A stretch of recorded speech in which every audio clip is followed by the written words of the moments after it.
আসসালামু আলাইকুম ওয়া রাহমাতুল্লাহি ওয়া বারাকাতুহু। আলহামদুলিল্লাহি হামদান কাসীরান তাইয়্যিবান মুবারাকান ফিহি। আমার সম্মানিত দর্শকবৃন্দ, খুবই গুরুত্বপূর্ণ একটি বিষয় নিয়ে আপনাদের সামনে উপস্থিত হয়েছি।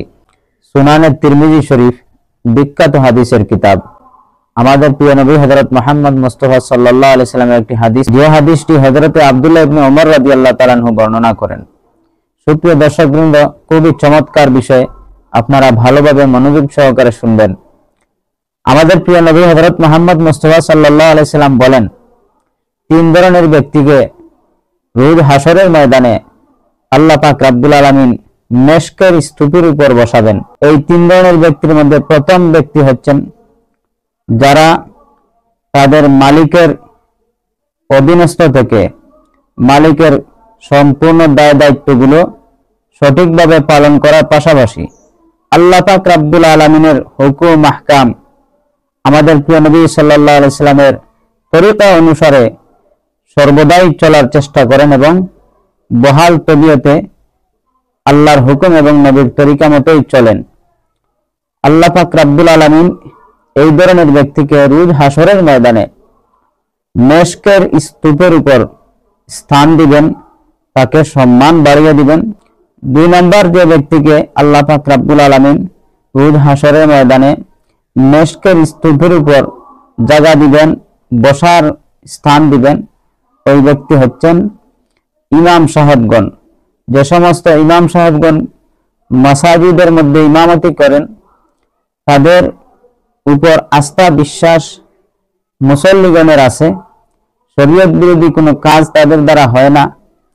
এই সমস্ত ইমাম সাহেবদেরকে আল্লাহ পাক রব্বুল আলামিন কিয়ামতের দিন মেশকের স্তূপের উপর বসাবেন, এতটুকু সম্মান বাড়িয়ে দিবেন।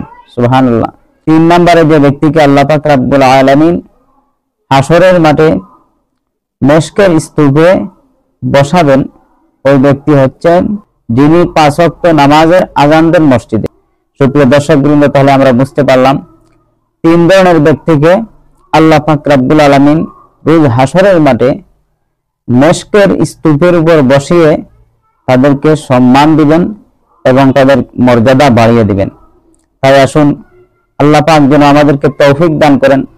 আমরা যারা মালিকের অধীনে আছি, বিভিন্ন ধরনের কর্মরত অবস্থায় আছি, কর্মচারী হিসাবে দায়িত্ব পালন করতেছি, আমরা যেন সুন্দরভাবে মালিকের দায়িত্বগুলো পুরা করি এবং আল্লাহ পাক রব্বুল আলামিনও আমাদের সবচেয়ে বড় মালিক, তার হুকুম আহকাম গুলো আমরা সুন্দরভাবে পালন করি।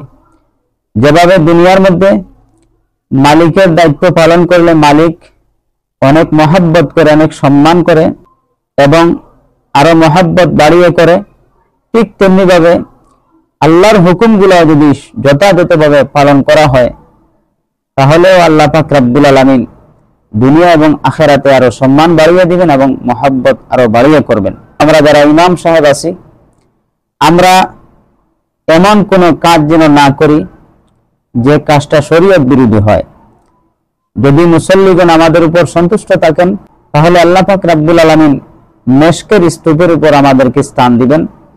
যদি শরীয়ত বিরোধী কোনো কাজ আমাদের দ্বারা সংগঠিত হয় না, আর কোনো মুসল্লি ব্যক্তিগত কোনো বিষয়ে কোনো ইমাম সাহেবের উপর অসন্তুষ্ট থাকেন, সেটা ভিন্ন ব্যাপার। এর কারণে আল্লাহ পাক রব্বুল আলামিন ইমাম সাহেবের মর্যাদা কমাবেন না। যারা মুয়াজ্জিন সাহেবান মসজিদে মসজিদে আযান দেন, আল্লাহর দিকে মানুষকে আহ্বান করে মেহনত করেন, আল্লাহ পাক রব্বুল আলামিন তাদেরকে মেশকের স্তূপের উপর বসিয়ে সম্মান দিবেন। আল্লাহ পাক যেন সংক্ষিপ্ত কথার উপর আমাদের সবাইকে আমল করার তৌফিক দান করেন এবং এই তিনটির যে কোনো একটির ভিতরে আমরা যদি থেকে থাকি, আল্লাহ পাক রব্বুল আলামিন যেন আমাদেরকে হাসরের মাঠে মেশকের স্তূপের উপর বসিয়ে আমাদের মর্যাদা বাড়িয়ে দেন।